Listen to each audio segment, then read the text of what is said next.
네, 한 주간의 정치권 이슈 짚어보겠습니다. 전문가 두 분 모셨습니다. 박태우 고려대 연구교수, 박창환 장안대 교수 두 분 나오셨습니다. 어서 오십시오. 안녕하세요.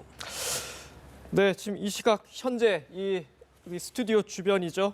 주변에서도 8차 촛불 집회가 현재 이제 열리고 있습니다. 잠시 뒤에 공식 행사가 열릴 텐데 지금 오늘 좀 나온 구호를 보면은 황교안 총리 즉각 사퇴 뭐 이런 구호까지 나오고 있어요. 또 반대로 박사모를 비롯한 보수 단체에서도 맞불 집회 규모를 좀 더 키웠고요. 오늘 상황을 좀 어떻게 봐야 되겠습니까? 이게 탄핵 가결 이후로 두 번째거든요. 그래서 이제 국론이 이렇게 네. 양극화되고 있다는 그런 하나의 극명한 사례인데, 근데 제가 보기에는 황교안 총리를 이렇게 즉각 퇴진하라고 이야기하는 것까지 나오는 거 보면 그 박근혜 대통령 탄핵에 대한 그런 압박의 강도가 좀 더 네. 세야 되겠다는 그런 어떤 진보 단체 쪽에 그런 판단이 있는 것 같습니다. 반면에 보수 단체 쪽은 아무래도 이제 박근혜 대통령이 그동안에 잘못한 것도 있지만 잘한 것도 있기 때문에 박근혜 대통령을 좀 보호해야 되겠다는 이런 많은 그 박사모 위주의 그런 단체라고 하는데 한 50여 개 보수 단체라고 그럽니다. 이런 걸 보면은 우리 사회가 지금 박근혜 대통령 탄핵 문제를 놓고 극명하게 남남 갈등이 지금 재현되고 있다 이렇게 보면 되고, 지금 보수 단체도 갈수록 숫자가 늘어나고 있지 않습니까? 네. 이거는 뭘 의미하냐면 여론이 쉽게 잠들지 않고 헌재에서 결정이 나올 때까지 이러한 현상이 계속될 것이다. 조금 우려스러운 그런 남남 갈등의 현장입니다. 네, 저희가 지금 저희 현장에 카메라들이 가서 집회 현장을 보여드리고 있는데 이제 노란 풍선 뜬 쪽 위쪽 우측 상단에 있는 화면이 이제 진보 진영 어떻게 보면 퇴진 촉구 대책본부고요. 밑에 쪽에 이제 태극기를 든 쪽이 보수 단체 집회 같은데요. 뭐 카메라만 봐가지고는 지금 뭐 몇 명이 모였는지 규모까지는 파악이 안 됩니다만 어쨌든 느낌은 한 주 사이에 오히려 더 양측의 주장이 더 박태우 교수님 말씀하신 것처럼 좀 격해진 것 같습니다. 근데 저는 국론 양극화라고 예. 하는데 여기에 절대 동의할 수가 없습니다. 네. 왜냐하면 지금 탄핵과 촛불 민심은 국민 다수의 지지를 받았습니다. 그렇죠. 80%의 네. 지지와 그리고 국회에서도 압도적인 다수의 지지로 탄핵이 가결됐습니다. 지금 여기에 동의하지 않는 일부, 이걸 뭐 보수와 진보의 싸움으로 과연 볼 수 있느냐. 그런 점에서 뭐 박사모 정말로 박근혜 대통령의 팬클럽 아닙니까? 그러다 보니 일부 수구 세력이 여기에 결집을 한 거지. 네. 이거를 보수와 진보의 어떤 양론, 국론 양극화다 이렇게 몰아가는 거는 이거 침소봉대 아닌가라는 생각이 들고요. 지금 촛불 집회 이제 5시에 오늘 시작이 되는데 네. 황교안 총리 이제 사퇴가 이제 최초로 이제 나오기 시작하고 있습니다. 지금 이제 박근혜 대통령 탄핵 가결되고 그 다음 날 이제 촛불 집회가 지난주에 있었고 이제 한 주가 지났는데 지금 한 주 동안 당 청정이 바뀐 게 하나도 없습니다. 당은 도로 침박당이 됐고요. 청와대는 나는 죄진 거 하나도 없다라고 헌재에다가 답변서 보냈고, 정부는 대행이라고 앉았는데 이 황교안 총리도 사실은 세월호 사건을 축소하거나 또는 보복 인사를 자행했던, 그래서 탄핵의 대상으로까지 지금 얘기가 나오고 있거든요. 이렇게 보면 촛불 민심이 대통령 물러나라고 얘기했던 그 애초의 그 원뜻, 그리고 안 물러나니까 탄핵으로 간 건데, 그럼에도 불구하고 당 청정이 하나도 바뀐 게 없으니까 당연히 이에 대한 압박 수위가 황교안 대통령 대행으로 갈 수밖에 없는 상황이 되고 있는 거죠. 박찬환 교수님, 제가 하나만 더 여쭤볼게요. 오늘 집회 특징 중에 하나가 법원이 헌법재판소 100m 앞까지 허용했습니다. 네. 그동안에 이제 청와대에 대한 압박이기 때문에 그건 어떻게 보면 정치적 행위라고 볼 수 있겠죠. 근데 재판부에 대한 압박은 좀 다를 수도 있거든요. 그 부분도 어떻게 보십니까? 일단은 저는 왜 헌재냐라고 하는 네. 거죠. 왜 헌재냐라고 하는 거는 국민들이 헌법재판소에 대한 의혹의 눈길을 거두지 않고 있습니다. 김기춘 실장이 그 비서진 회의에서 헌법재판소와 이야기 나눈 내용들이 공개되지 않았습니까? 또 지금 대법원장 사찰 문건까지도 나왔습니다. 지금 네. 주장이 나왔죠. 조한규 세계일보 전 사장에 의해서. 이렇게 보면 지금 사법부의 약점을 청와대가 잡고 어떤 일을 벌일지 모른다라고 하는 게 일반 국민들의 시선이거든요. 네. 당연히 사법부가 이런 거에 흔들리고 이런 거에 대해서 국민들이 우려를 가지고 있는 거고요. 그리고 이제 이런 헌법재판소가 그런 청와대나 또는 그런 거에 흔들리지 않기를 바라는 것이 이 헌법재판소에 대한 또 우려가 헌법재판소에 대한 촛불로 가고 있다라고 생각이 듭니다. 민심이 표출되는 건 뭐 자연스럽고요. 왜냐하면 각자가 주장하는 또 잘못된 걸 바로잡겠다는 큰 흐름을 우리가 존중을 합니다. 네. 그런데 이제 법리적인 판단으로 들어갔으면은 가장 전문가들이 가장 정확하게 판단을 할 수 있도록 네. 분위기를 조성해 줘야 됩니다. 뭐 한두 번은 뭐 헌재 앞에 가서 시위하고 저런 것들이 의미가 있을지 모르지만 지속적으로 저렇게 된다는 건 오히려 바른 판단을 하는데 도움이 안 될 수가 있어요. 자, 그런 점은 좀 우려스러운 대목이고요. 헌재에서도 지금 이 문제를 가지고 얼마나 고민을 많이 하고 여러 가지 법리 검토를 통해서 많은 자료, 증인 또 준비를 통해 가지고 사상 유례 없는 그런 작업을 하고 있지 않습니까? 이런 걸 보면은 우리가 이제 이런 부분까지 비전문가들이 너무 큰 목소리를 내기보다는 전문가들이 판단할 수 있도록 일정 부분 어떤 조용한 공간을 제공해 주는 것도 매우 중요하지 않나 이런 생각이 드네요. 근데 안건이 법리 논쟁의 문제가 아닙니다. 이게 헌법재판소에 갔다고 그래서 법을 마치 뭐 판결하는 것처럼 얘기하는데요. 국민이 뽑은 대통령을 국민이 거부해서 물러나게 만드는 겁니다. 이거는 단순한 법리 논쟁뿐만이 아니라 거기에는 국민들의 요구, 국민들이 더 이상 대통령으로 인정하느냐 안 하느냐에 대한 것들이 가장 중요한 판단 근거이기 때문에 국민 여론을 헌법재판소가 반영하는 게 대통령에 대한 탄핵 심판에서는 매우 중요한 네. 안건이라고 봅니다. 어쨌든 뭐 지금 두 분이 말씀하시는 이 부분 입장 차와 맞물려서 앞으로 이제 주말마다 또 헌재 앞에서도 계속 집회가 이어지지 않을까 이렇게 예상이 되는데 계속 좀 논쟁거리가 될 것 같고요. 오늘은 좀 집회 얘기보다는 좀 정치권 얘기로 좀 바로 좀 들어가 보겠습니다. 박태규 교수님. 네. 지금 방금 박창환 교수님께서 당 정책이 하나도 안 바뀌었다라고 지적을 하셨는데 그 중에 하나가 어떻게 보면은 이번 주에 있었던 새누리당 원내대표 경선일 겁니다. 다시 결국은 도로 친박당이다 이런 지적이 나옵니다. 어떻게 보고 있습니까? 저는 친박이라는 존재감이 많이 이제는 없어지지 않았나 싶어요. 물론 뭐 과거에 친박에서 핵심 역할을 한 분들이 국회의원 배지를 달고 있습니다만은 그렇다고 그분들이 국민이 선택해준 그 몇 년을 우리가 박탈할 수 없는 거 아니에요. 그것도 우리가 법에 의해서 지금 정치를 하는 나라고.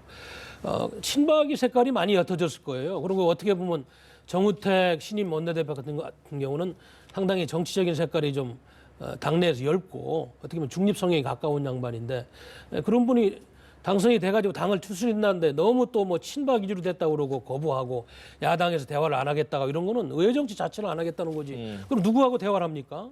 우리 같은 국회 내에서 여야가 대화를 안 하면 누구하고 대화를 한다는 이야기예요. 그건 너무 그 도식적인 이야기고 일단 새누리당 내에서 국회의원 120여 명이 만나서 뽑았으면 그것도 그분들이 대표로서 역할을 하고 있는 거예요. 만나서 대화를 하고 이견을 조정하는 것이 맞다고 봅니다. 친박이라는 이야기는 내가 보기에는 상당 부분 퇴색돼 있다. 이미 박근혜 대통령이 정통성이라든지 권위가 상실된 이후부터 많이 퇴색된 이야기지 그것이 그렇게 큰 의미를 갖는 건 아니다. 저는 그런 판단이 듭니다. 친박이 많이 퇴색됐다라고 평가하셨는데 박창환 교수님 동의하십니까? 친박이 정말 황당합니다. 혁신과 쇄신, 뭐 통합을 얘기하고 있는데 어떤 혁신을 했는지 저는 이해를 할 수가 없어요. 즉 국민들이 박근혜 대통령에 대해서 물러나라고 얘기했을 때 또 미르하고 K스포츠의 그런 의혹에 대해서 얘기했을 때 그 사람들을 갖다가 정말 국회에서 똘똘 방어하던 사람들이 친박입니다. 어떠한 사과도 지금 하고 있지 않고 그리고 이번 원내대표 그 친박계와 비박계의 대결에서 핵심이 뭐였냐면 친박 핵심들 소위 8인이죠. 이 친박 핵심들의 이선 후퇴였습니다. 근데 이선 후퇴도 없어요. 이선 후퇴도 없는데 친박 색깔이 옅어졌다? 어떻게 그런 판단 근거가 나오는지 모르겠고 지금 이번에 저는 그 원내대표 선거에서 친박계가 승리할 수 있었던 거는 패족의 어떤 그 위기감 이런 위기감 앞에서 똘똘 친박계가 단 한 명의 이탈표도 없이 지난번 탄핵에 반대했던 또는 기권했던 사람들의 표를 딱 모으니까 이게 62표 아닙니까? 그러니까 단 한 명의 그 이탈자가 없었다라고 하는 거는 지금 앞으로 다음 대통령 선거 또는 이제 다음 국회의원 선거 때까지 친박이 뭉쳐있지 않으면 자기들은 각계격파당해서 완전히 패족으로 갈 거라고 하는 위기감의 발로이지 어떤 무슨 뭐 친박 색깔이 옅어졌고 보수의 어떤 혁신을 일으키고 어떤 정치적인 국민들에게 주는 혁신의 메시지라든지 비박계에게 내미는 어떤 변화에 대한 메시지는 단 하나도 없었다. 오로지 친박계의 기득권만 가지고 뭉친 거다라고 저는 평가를 합니다. 그런데 제가 보기에는 정치가 뭐 흑백 논리로 올와 나팅은 아니지 않습니까? 제로섬 게임이 아니고 중간 기대에서 타협이 되는데 이정현 대표가 원래 21일 날 사퇴한다고 하다 일찍 했고 이제는 친박 전- 지도부는 이제 물러갔어요. 이제는 그러면 전 대표입니다. 네, 전 예. 대표죠. 그러면 이제 그것이 하나의 성과라고 성과죠. 비박에서 얻는 정치는 그렇게 중도지형으로 지금 어떻게 보면 물이 흘러가는 건데 이건 뭐 우리가 원하는 대로 모든 것이 100% 그렇게 되면은 왜 뭐 갈등 있고 싸우겠어요. 그렇기 때문에 정치가 협상과 타협의 기초라 그런 거고 저는 정우택 원내대표가 잘 추스려가지고 새로운 당을 만드는데 중요한 역할을 할 수 있으라고 봅니다. 왜냐하면 당이 색깔을 인정하지 않는다면 정당 정치 의미가 없는 거고 그리고 이제 저 새누리당 내에서도 그런 당이 색깔에 정 안 맞고 못마땅한 사람들은 탈당해가지고 자기들 색깔에 맞는 데가 정치를 하면 되는 거예요. 이런 것을 우리가 너무 부정해도 정치라는 것을 너무 우리가 그냥 모든 걸 만들 수 있는 걸 봐도 그것도 참 위험한 이야기고 그러나 노력은 항상 하고 있는 정치인들의 모습을 우리 국민들이 기대하는 것이죠. 자, 네네. 좀 말씀하신 뭐 정우택 원내대표가 잘 추스릴 수 있을 것이다. 그런 뭐 긍정적인 전망해 주셨는데 거기에 어떻게 보면 가장 관전 포인트가 비박계 움직임일 것입니다. 그 부분은 어떻게 보세요? 뭐 탈당, 유승민, 김무성 두 비박계 주자의 탈당 가능성. 근데 비박계에서 이번에 원내대표 선거를 하면서 당의 계획을 어떻게 하겠다고 비전을 내놓은 적이 있나요? 그런 것이 없었잖아요. 그냥 숫자 노름을 했고. 네. 그렇다면 앞으로도 마찬가지예요. 비박계의 수장이라는 김무성 전 대표가 나갈 때 어떤 당을 만들기에 나간다는 것인지 지금 보수와 신보수 차이가 무엇인지 또 유승민 의원이 과연 당을 떠날 수가 있을 것인지 지역구 TK 지역을 과연 기반으로 하고 있는 의원이 당을 떠날 수 있을 것인지 이런 저런 걸 보면은 과연 뚜렷한 철학에 의해서 정치를 하는 것인지 아니면 그때그때 자신들의 그런 빠찌라든지 정치적인 기득권을 위해 정치를 하는 것인지 이런 점을 우리가 유심히 봐야 될 것 같아요. 사실은 새누리당이 보수를 지향하는 정당으로서 그동안에 부정한 것이 있었습니다만 이런 계기를 통해 가지고 정말로 좋은 보수 정당을 만드는 데 힘을 합치려는 것이 맞지 지금 뚜렷이 무슨 차이도 없잖아요. 국민들이 느끼기에 무슨 보수의 차이를 보여주고 있어요. 이런 분들이. 그렇기 때문에 지금부터라도 조금 더 좀 대화를 하면서 어차피 지금 대선도 지금 얼마 안 남았고 또 여러 가지 지금 중요한 시기에 있기 때문에 자기 자신의 정치 기득권을 내려놓고 조금 더 솔직하게 대화를 했으면 좋겠다. 저는 그런 생각을 말씀드립니다. 탈당 카드를 너무 성급하게 꺼내면 안 된다. 뭐 그런 지적이신 것 같습니다. 나가겠다면 할 수 없죠. 네. 현실적으로 저는 탈당을 할 수밖에 없다고 봅니다. 둘 다 말씀하신 겁니까? 왜냐하면 지금 이제 핵심이 원내대표 선거에서 사실 비박계가 승리했으면 아마 탈당이 좀 더 줄었겠죠. 근데 줄을 겁니다. 근데 지금 이제 원내대표에서 지면서 이제 탈당이 가시화됐어요. 아마도 김무성 전 대표 쪽은 탈당을 뭐 한 20여 명 정도 데리고 탈당할 거다 이렇게 보는 예측이 많은 것 같습니다. 근데 문제는 지금 유승민 의원인데 유승민 의원 같은 경우에는 지금 이제 친박계 일각에서도 뭐 비대위원장 얘기가 나오고 있어요. 정우택 네. 원내대표도 지금 유승민 의원 얘기가 나오고 있는데 근데 친박계 핵심이 여기 절대 동의하지 않습니다. 유승민 의원 얘기 나오니까 서청원 의원이 말도 안 되는 얘기라고 지금 했다는 반응 아닙니까? 그러면서 나온 카드가 굳이 유승민을 해야 되면 그러면은 투톱 시스템. 2명의 공동 비대위원장을 두겠다는 겁니다. 유승민 의원이 이걸 절대 받아들일 리가 없다. 저는 그 친박계가 지금 원내대표 장악에 사활을 걸었던 이유는 자기들 중심으로 이끌어가고 거기에 비박계를 양념으로 넣겠다는 거거든요. 그렇게 본다면 그런 상태에 대해서 유승민 의원이 당 안에서 뭔가 할 수 있는 방향을 찾을 길이 앞으로 없을 거기 때문에 저는 김무성 전 대표 그다음에 시차가 있을 수는 있지만 결국은 유승민 나갈 의원도 것이다. 결국은 앞으로 나가게 될 거다라고 봅니다. 자, 박찬환 교수님, 제가 하나 더 이어서 질문 드릴게요. 어쨌든 뭐 두 분 나갈 것이다라고 전망하셨는데 지금 전망이 김무성, 유승민 두 인사가 나가게 되면 어쨌든 교섭단체는 꾸리지 않겠냐 얘기가 나옵니다. 그렇지만 당 조직이나 그런 인프라가 극히 부족한 상태에서 신당이 출범하게 되는 겁니다. 독자 세력화가 가능하겠습니까? 사실 대선 이제 뭐 빠르면은 5월, 늦으면은 8월 이렇게 지금 얘기가 네. 나오고 있지 않습니까?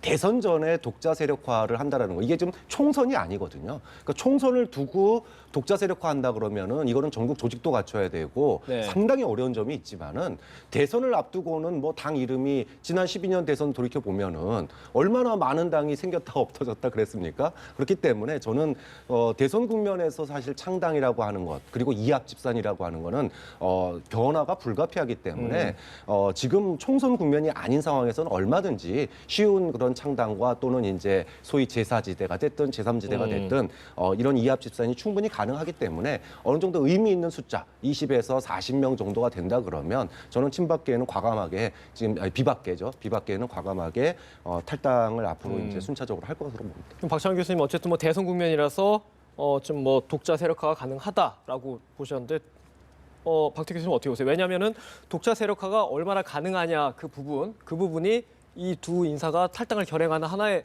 관전 변수가 되지 않겠습니까? 저는 내년 대선은 3파전이라고 네. 보여져요. 왜냐하면 그 더불어민주당의 문재인 전 대표는 거의 뭐 굳어진 상황에서 바뀔 것 같지 않고 그렇다면 제3지대 안철수, 손학규, 이재호, 정의화 또 최근에 정우찬 씨까지 뛰어들고 그다음에 반기문 씨가 어디로 갈지 모르겠습니다만은 제3지대 지금 김부성 씨까지 합세하고 유승민까지 합세하면 제3지대에 하나의 중요한 정당이 만들어질 것이다. 네. 그다음에 이제 아까 말씀하신 뭐 친박인지 뭔지 모르겠습니다만 기득권을 갖고 있는 새누리당 의원들 한 7, 80명 이렇게 되면서 3자 구도로 가지 않겠습니까? 그것이 제가 보는 지금 대선 구도고요. 그러나 이제 몇 명이 나갈지는 지금으로서는 좀 예측할 수 없는 게 새누리당 의원들이 과거에도 보면 자기들이 정치 철학보다는 웰빙족이라고 그랬듯이 어떠한 그 상황의 흐름에 따라 가지고 이렇게 움직이는 경우가 많았기 때문에 그렇게 많은 분들이 나가리라고 보지는 않아요. 새누리당 의원들의 특성상.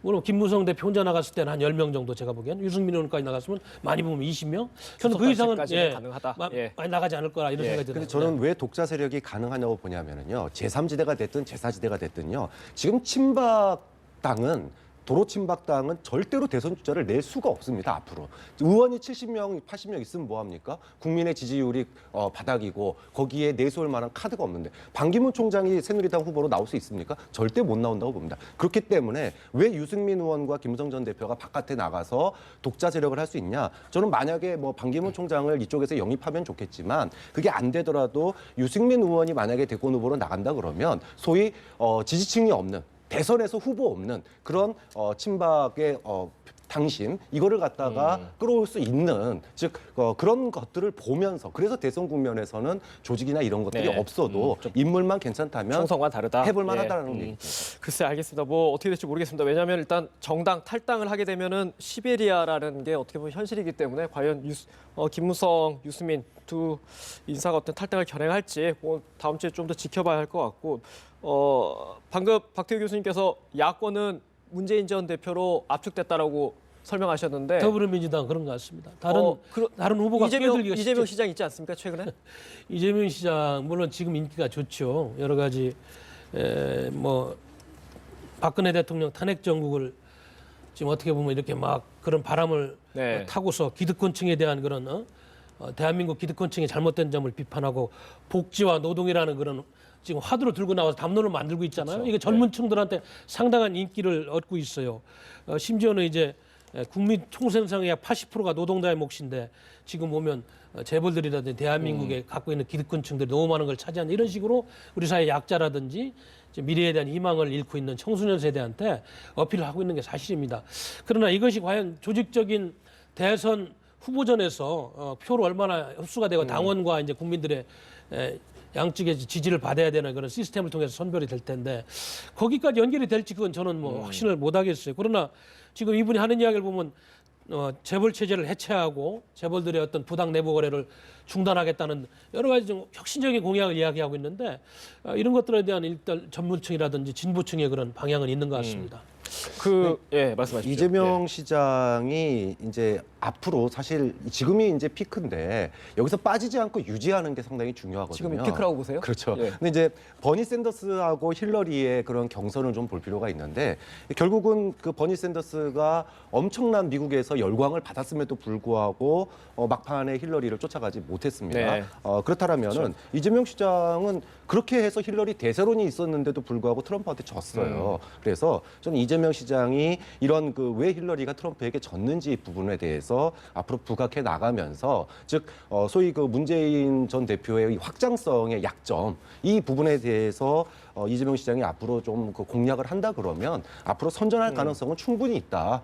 그렇기 때문에 이재명 시장이 지금 자기는 버리는 패다 이렇게 생각하는 거에 대해서 상당히 저는 그렇게 아니라고 보고요. 이재명 시장의 역할은 단순하게 버니 샌더스 정도가 아니라 어떻게 보면 만약에 제 삼지대 쪽이나 이렇게까지 이 판을 갖다가 흔들 수 있는 카드가 되기에 지금 대단히 높은 지지율이기 때문에 이 정도면은 이재명 시장의 주가는 지금 대선 국면에서 마치 지난번 대선의 안철수 효과는 아니지만 거기에 버금가는 지금 카드로서 상당히 변수가 될 수 있다고 봅니다. 문재인, 이재명 또는 반기문 총장까지 3파전으로 갈 것이다. 그런 예측엔 동의하십니까? 근데 이재명 시장은 이제 막판에 가서는 제가 봤을 때는 단일화, 본인이 단일화 얘기를 하고 있기 때문에요.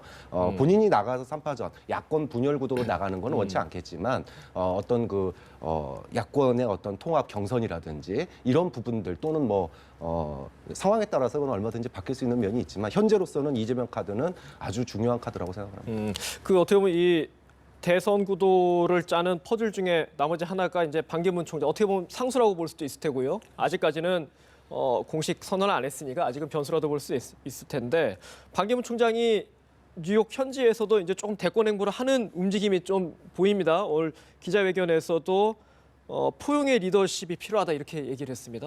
어떤 행보를 좀 할 것 같습니까? 글쎄요, 저도 아까 CNN에서 잠깐 봤는데 인클루시브 리더십이라고 네. 포용의 리더십을 말씀하시더라고요. 좋은 이야기입니다. 나라 걱정 많이 하시고 그러시는데 그분이 아마 여기 한국에 귀국하기 전에 우리 한국의 정치판을 보면서 많은 고민을 할 거예요. 원래는 아마 이제 좀 편하게 이 기득권 정당에 와서 조직과 그런 모든 거를 등에 업고 본인의 명분을 가지고 선거를 치르려고 네. 그랬는데 지금 박근혜 대통령 탄핵 사태로 인해 가지고 다 흐트러졌어요. 그래서 지금 아마 정운찬 총리가 이야기하는 그런 삼지대라든지 이런 쪽에 관심을 갖고 네. 있는 것 같이 보입니다만은, 그러나 저는 또 이 대통령 선거라는 것이 지금은 그렇게 보일지 모르지만 과거에 노태우 대통령이 될 때 이런 삼자구도에서 새로운 변수가 나오듯이 지금 우리 새누리당 아까 우리 박 교수님 말씀하신 친박계의 색채가 짙은 새누리당의 기득권이 이야기하고 있는데 거기서 이제 싹 갈아엎어버리고 새로운 정당을 만들고 색깔을 다 빼고 또 새로운 담론을 만들면서 정치권이 재판된다면은 반기문 총장이 또 그리 안 한다는 보장도 없는 거예요. 왜냐하면 그분은 조직과 돈이 없잖아요. 이런 저런 걸 본다면은 앞으로 반기문 유엔 사무총장이 쓸 수 있는 카드는 많이 있다. 그러나 지금은 좀 고민을 더 해야 될 시기다. 이런 판단이 듭니다. 새누리당으로 올 가능성도 있다라고 그건 보세요? 좀 저는 조금은 있다고 봅니다. 아까 정반대신 아까 박정희 쌤은 새누리당은 절대 안 온다 그러고. 네, 저는 말했죠. 새누리당보다는 비박계 쪽으로 갈 가능성이 현재로서는 높다고 봅니다. 안 나올 가능성이 사실 더 높고요. 만약에 간다 그러면 비박계로 가지 않을까. 안 나올 가능성도 있다고 보세요? 지금 이 판국에 사실 친박 새누리당에서 옹립해주는 형식으로 만약에 들어왔다 그러면, 그러니까 작년과 같은 시기였다라면은 충분히 내다볼 수 있지만은요. 지금 정치판이 요동치고 있는 상황에서 어떤 가닥이 잡히기 전까지 1월달에 들어와서 바로 저는 그 상황이 어떻게 될지는 모르겠지만 지금과 같은 상황이 계속 이어지고 있다 그러면 반기문 총장의 선택이 쉽지 않을 거라고 봅니다. 저희 지금 집회 행진이 지금 계속되고 있는데 왼쪽 화면에 이제 퇴진본부 측 행진이고 오른쪽에 태극기를 든 쪽이 이제 보수 단체. 예전에 탄핵 전에 100만 명이 모일 때보다는 좀 인파를 많이 준 것 같습니다만 어쨌든 양쪽 행진이 이어지고 있다 이렇게 소식 전해드리고요. 마지막으로 박태규 교수님 하나만 더 여쭤볼게요. 이번에 정우택 원내대표 당선 일성으로 개헌 정국을 만들어서 보수 정권을 재창출하겠다고 했습니다. 그 이야기는 이제 지금 아까 이재명 시장이라든지 여러 대선 주자들이 이야기하는 나라가 이래서는 안 된다. 국민들이 변화를 갈망한다. 모든 걸 바꿔야 되지 않느냐. 이건 개헌을 안 하고는 할 수가 없는 거예요. 권력 분점의 문제뿐만 아니고 국민 주권 민주주의, 경제 주권 민주주의를 헌법에 담아서 새로운 판을 짜보겠다는 거죠. 그러다 보면 아까 얘기했듯이 제가 그래서 왜 삼자구도가 가능하냐면 그러한 판을 새로 짜는 과정에서 나갈 사람 나가고 새로 들어올 사람 들어오면서 자연스럽게 형성이 되는 겁니다. 그것은 정우택 원내대표가 앞으로 한국 정치가 이렇게 되는 방향성하고 또 자신의 전략을 두 가지를 동시에 이야기했다고 보는 거예요. 전략도 갖고 가야 되니까요. 가능성이 있다고 봅니다. 네, 알겠습니다. 오늘 대답 여기까지 하도록 하겠습니다. 지금까지 박태우 고려대 연구교수, 박창환 장한대 교수 두 분과 말씀 나눴습니다. 고맙습니다.